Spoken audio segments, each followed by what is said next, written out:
bab yang keempat, yaitu tentang sifat tercela. Kalau minggu kemarin kita belajar tentang ananiah, maka untuk minggu yang sekarang kita belajar tentang akhlak, sikap tercela, yaitu tentang putus asa. Tapi sebelum belajar, Bapak harapkan kalian untuk berdoa terlebih dahulu. Silakan ketua kelas, ada ketua kelasnya, siapa saja lah yang mewakili untuk memimpin doa untuk membuka pembelajaran. Silakan. Berdoa terlebih dahulu. Berdoa mulai. Bismillahirrahmanirrahim.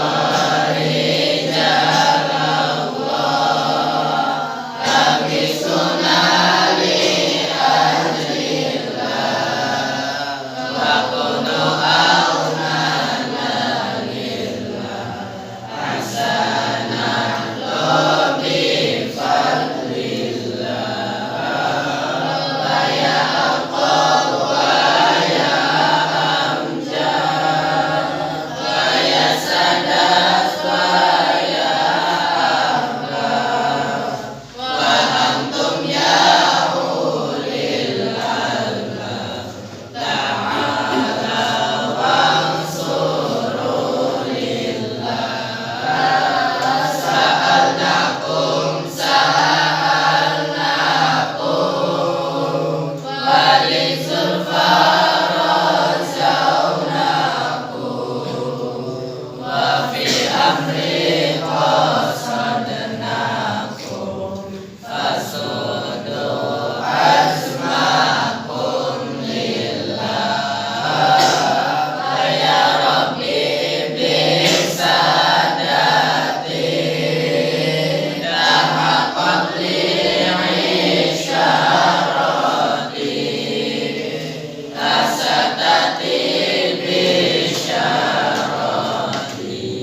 wa yasmu waqtuna lillah, bikastil hajri an aini, wa rafil baini min baini, wa tamsil kaifi wal aini, binuril wajhi ya Allah, salatullahi maulana, ala mamil huda jana, wa mamil haqi aulana, syafi'.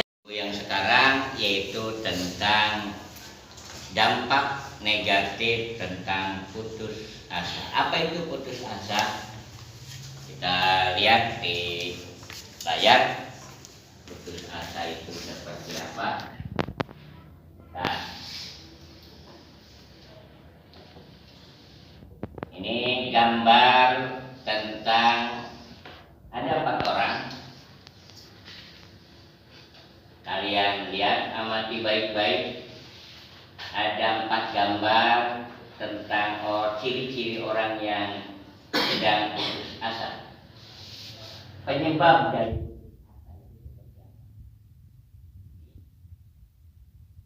ada yang seperti ini, ada gambar yang seperti ini.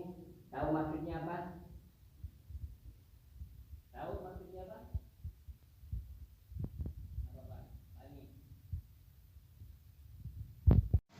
Orang yang banyak memikirkan orang lain, pikirannya banyak tapi tidak banyak solusinya.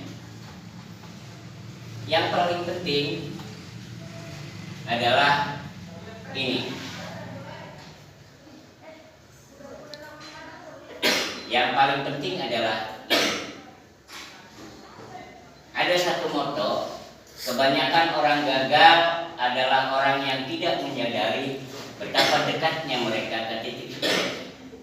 Saat mereka memutuskan untuk menyerah. Ketika kita menyerah, maka kita akan menjauhi titik sukses.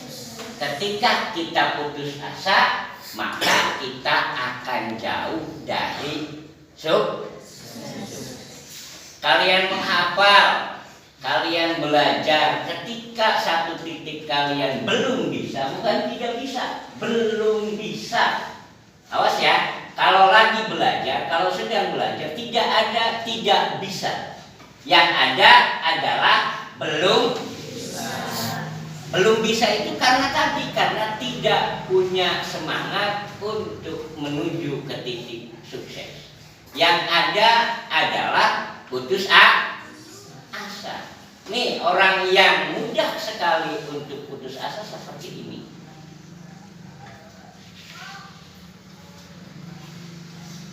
Putus asa, jangan pernah putus asa.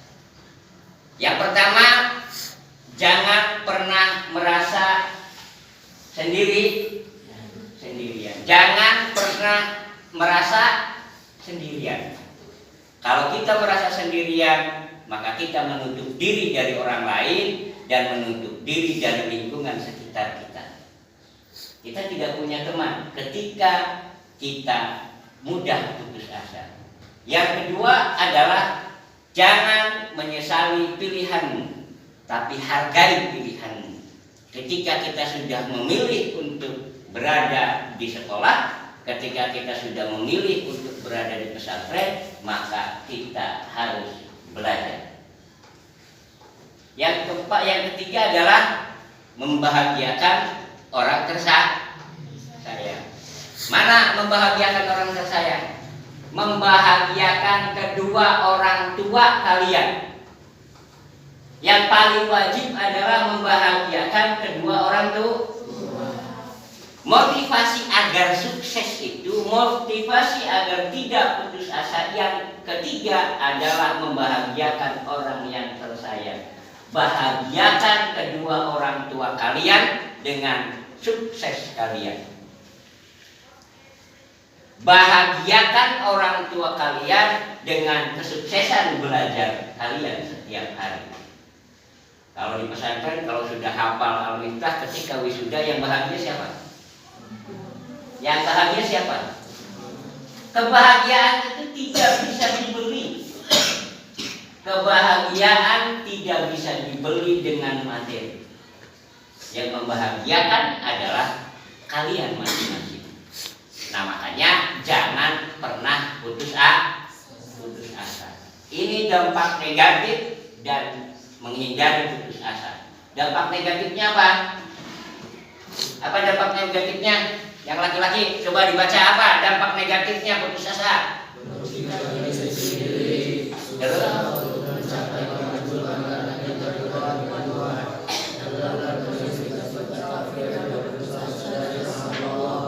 La in syakartum la azidannakum wa la in kafartum inna azabi lasadid. Ketika kalian ingkar terhadap nikmat Allah, maka kalian kafir terhadap rahmat Allah. Barang siapa yang tidak bersyukur terhadap nikmat Allah, maka Allah akan memberikan azab kepada orang yang tidak mau bersyukur. La in syakartum la azidannakum wa la in kafartum inna azabi lasadid. Itu dampak negatif dari putus asa. Ketika kita putus asa, berarti kita tidak mau mensyukuri nikmat Allah. Yang wanita, bagaimana cara menghindari putus asa? Coba sebutkan.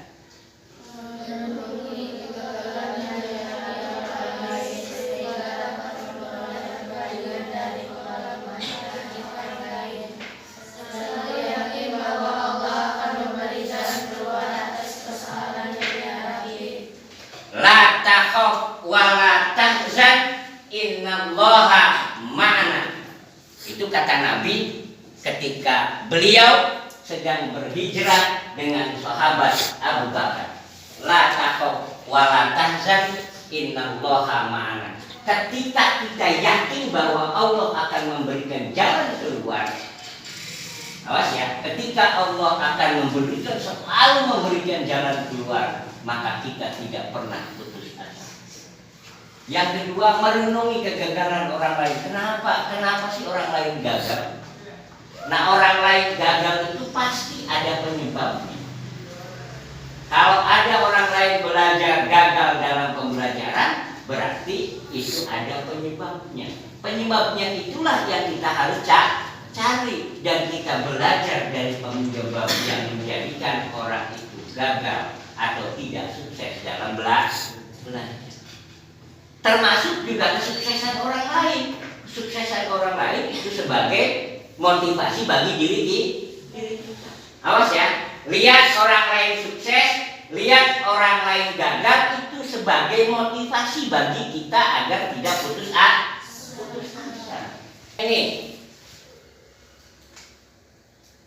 Ini adalah larangan tentang putus asa. Di dalam surat Al-Quran, Quran surat Yusuf ayat 87 disebutkan, yang artinya, dan jangan kamu berputus asa dari rahmat Allah. Yang berputus asa dari rahmat Allah itu hanya orang-orang kafir. Man tasabbaha biqaumin fahuwa minhum. Apa moto kita? Apa moto pesantren Darul Fatona? Motonya apa?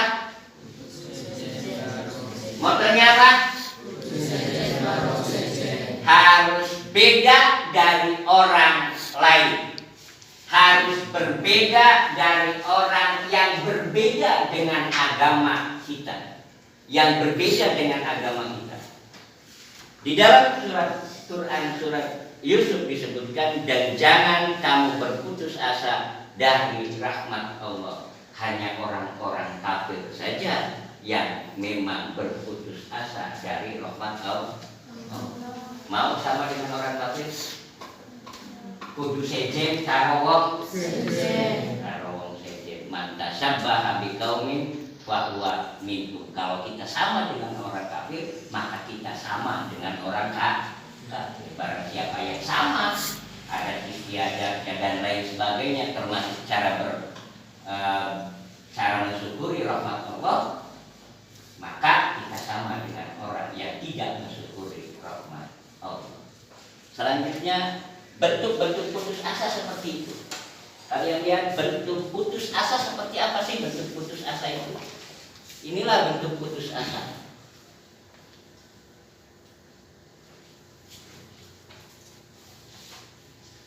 Ada bersemangat untuk meneruskan usahanya ketika gagal. Gagal 1 kali, 2 kali, 3 kali. Yang namanya gagal itu, awasnya, ketika kita gagal, ketika kita merasa gagal, nanti ketika kita sudah sakaratul maut, baru boleh merasa gagal. Tapi kalau belum sakaratul maut, jangan merasa ada kegagalan. Sebab apa? Yang gagal itu yang tadi. Ketika kita tidak bersemangat untuk meneruskan usahanya yang gagal, berarti kita sudah gagal. Awas ya, ketika kita tidak meneruskan usaha kita yang gagal tadi, maka namanya kita sudah gagal. Namanya sudah putus asa. Pegel, nyerah. Nah, ketika kita menyerah, itulah gagal. Makanya jangan pernah menyerah. Terus, yang terakhir, tampak murung dan tidak memiliki gairah untuk berusaha lagi, tidak mau berusaha untuk berubah. Tidak mau berusaha untuk berubah. Ngelamuni apa? Mau melamun apa? Makan tinggal makan, belajar tinggal belajar. Terus yang dilamuni apa? Ya kan ya? Ngelamuni apa? Demenan yang durung pasti dikawin. Ya kan?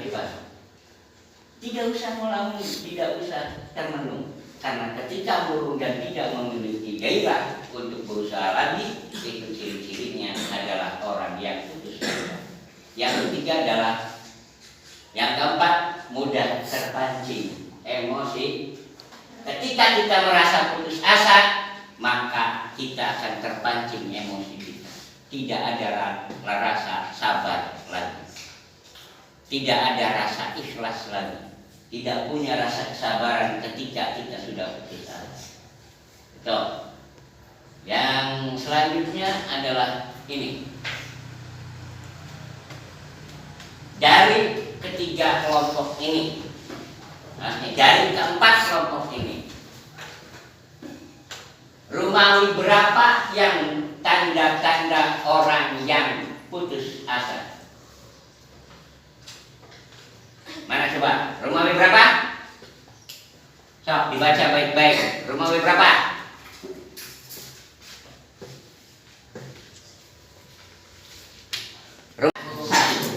Tidak mau melanjutkan usahanya yang telah gagal, sulit diajak bicara dengan baik, dan cenderung malas-malasan. Itu adalah ciri-ciri orang yang putus asa.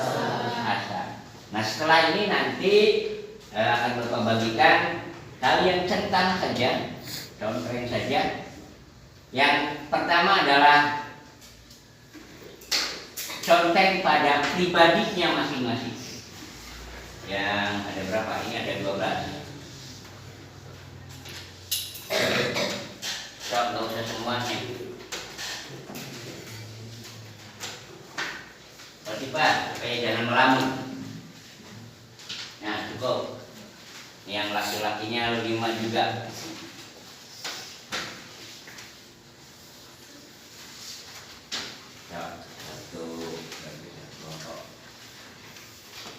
Nah, yang pertama dicentang dulu, masing-masing saja. Sudah ada jawabannya? Lihat di jawabannya. Itu pribadi kalian masing-masing.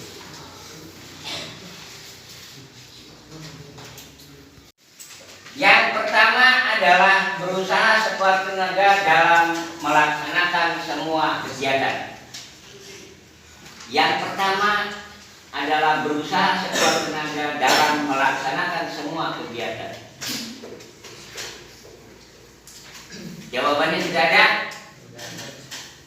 Sudah merasa? Sudah merasa semua ya? Yang kedua adalah berprasangka baik kepada Allah dan makhluknya. Selalu berprasangka baik terhadap kepada Allah dan makhluknya. Kalian sudah contoh masing-masing? Kesalahannya seperti apa? Atau kebenarannya seperti apa? Sudah dicontreng masing-masing. Yang ketiga, kembali berusaha setelah mendapatkan kegagalan. Itu saya. Selalu berusaha setelah mendapatkan kegagalan. Itu saya. Maksud itu saya itu contoh di sini. Oh iya, itu saya. Paham? Paham nggak? Kalian contoh di sini, kembali berusaha setelah mendapatkan kegagalan. Itu saya.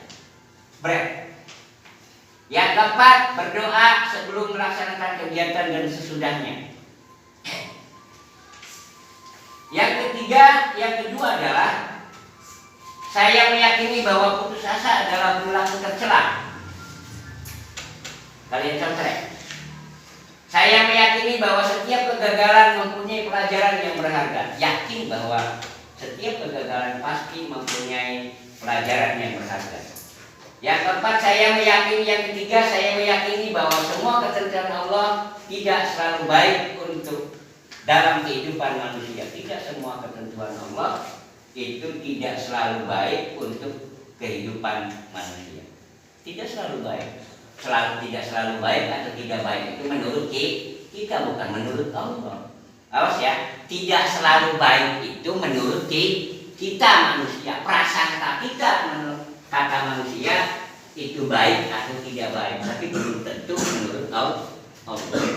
Yang keempat, saya berusaha untuk berprasangka baik kepada Allah dalam setiap kegagalan. Setuju nggak Pak Nia?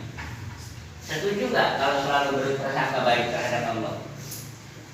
Saya berusaha untuk berprasangka baik kepada Allah dalam setiap kegagalan. Setuju nggak? Setuju atau tidak setuju? Apa yang namanya berprasangka baik? saya selalu husnudzon kepada Allah terhadap apapun yang kita peroleh. Selalu husnudzon nggak? Selalu husnudzon nggak? Selalu berprasangka baik nggak? Kalian selalu berprasangka baik kepada Allah nggak? Pernah bicara kepada Allah bahwa Allah tidak adil? Ada nggak? Allah tidak adil. Allah sudah adil lah. Ada nggak yang kayak begitu? Kalau ada yang masih sampai begitu, hilangkan seperti itu. Kita selalu husnudzon terhadap apapun yang diberikan Allah. Agar apa? Agar kita tidak putus asa. Ketika kita selalu berprasangka baik terhadap Allah, itu mencegah agar kita tidak pernah putus asa. Seperti itu. Kalian sudah lihat YouTube yang tadi? Mau lihat YouTube lagi satu kali lagi? Mewujudkan cita-cita itu bukan tidak semudah menggunakan telapak tangan, tapi pasti terwujud jika kita melakukannya dengan bersungguh-sungguh. Benar apa yang dikatakan Acil itu. Yang perlu kita lakukan adalah berusaha dengan sekuat tenaga untuk mengadakannya. Kenapa kamu ngomong begitu? Iya, intinya kamu juga suka malas-malasan. Amel mencoba memberi masukan kepada teman-temannya. Sudahlah, apa yang dikatakan ada memang benar, ada benarnya. Yang paling penting bagi kita adalah belajar dengan giat untuk mencapai impian kita masing-masing. Eki juga ikut memberi motivasi kepada teman-temannya. Begini, semudah apapun hal yang ingin kita dapat, hal tersebut tidak akan kita raih jika kita tidak berusaha dengan sungguh-sungguh. Maka yang harus kita lakukan adalah bekerja dengan giat. Benar kan ya? Iya, menurutku apa yang kamu bilang itu benar. Triana kembali mengungkapkan isi hatinya.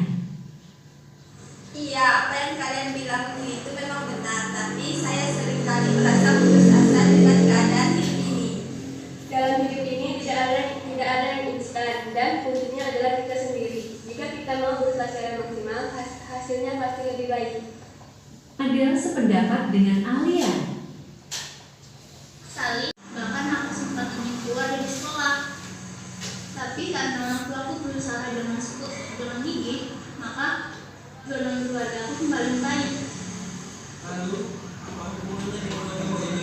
Tentu saja dukungannya, kita bisa mengambil pelajaran dari kisah kedua orang tuaku. Mereka berusaha dengan sekuat tenaga untuk membangun ekonomi keluarga, meskipun mereka sempat mengalami kesulitan. Iya, dan tidak ada yang mengatakan. Iya, kisah kedua orang tua itu dapat kita jadikan teladan dalam hidup. Mendengar cerita Amel, Fitriana semakin termotivasi.